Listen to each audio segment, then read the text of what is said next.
nice to see you all. I know you're in your first week.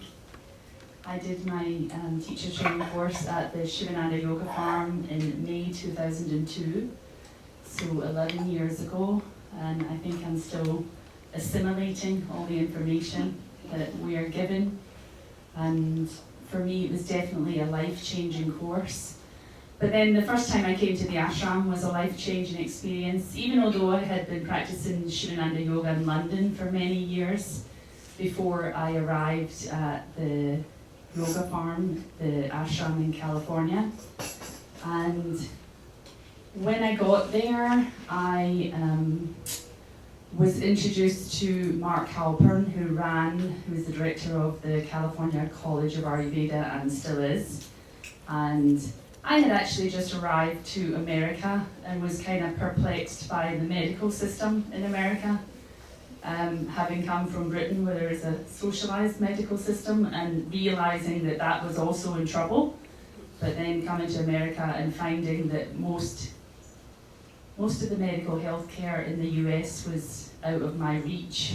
And the other part of it was, most of it I didn't really need because I wasn't that sick.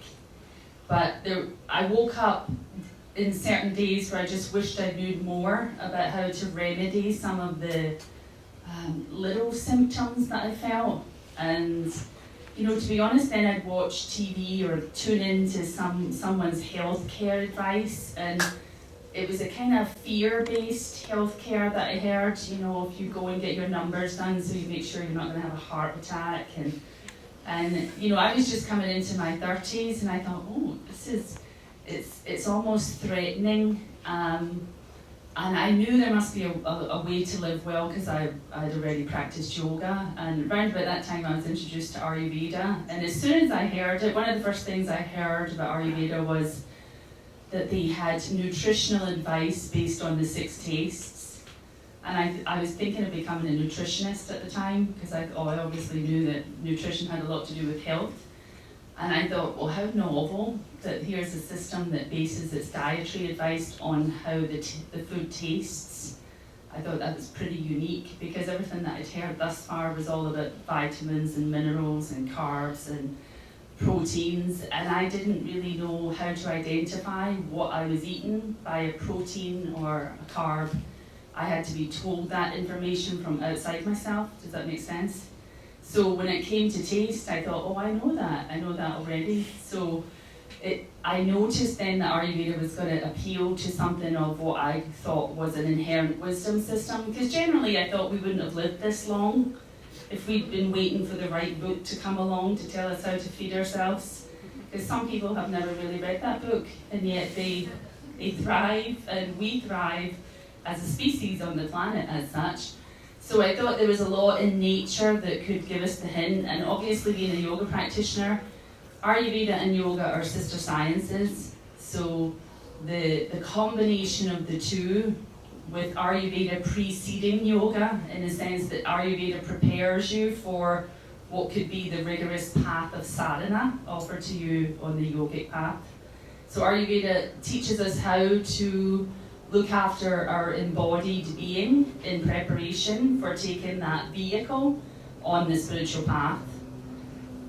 And Ayurveda is the science of life. So Ayur means life and Veda means knowledge. So it's a science of life knowledge, and it's a very, very good thing to have for any yoga practitioner. So my story now is I've gone to the California College of Ayurveda. I've been working in Ayurveda since, started to study in 2001. And as soon as I graduated, I went to India and studied with Indian Ayurveda doctors in Kerala.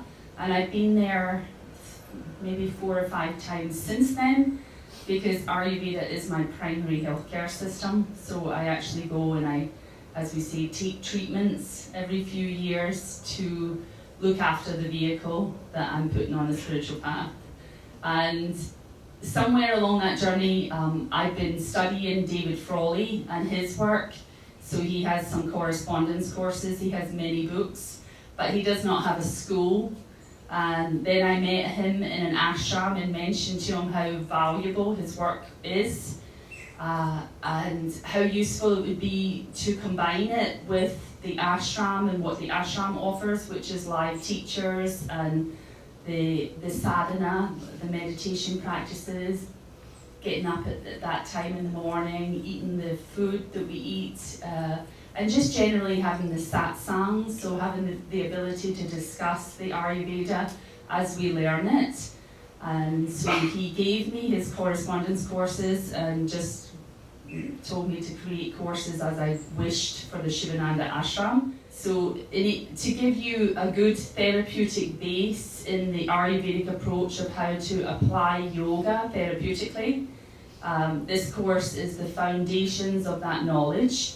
And we believe that having taken this course, you'll definitely be able to improve your own health and your own knowledge of yourself as a microcosm of the great macrocosm, and how to navigate the journey for yourself in health and balance, which is invaluable given our medical system.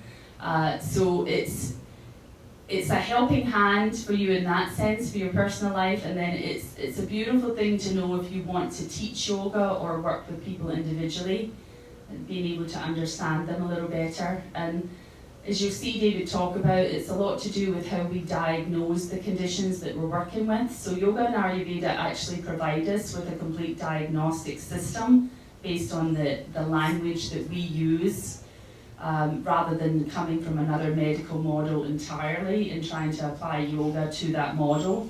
So Ayurveda is the original yoga therapy, and it's been around for 5,000 years.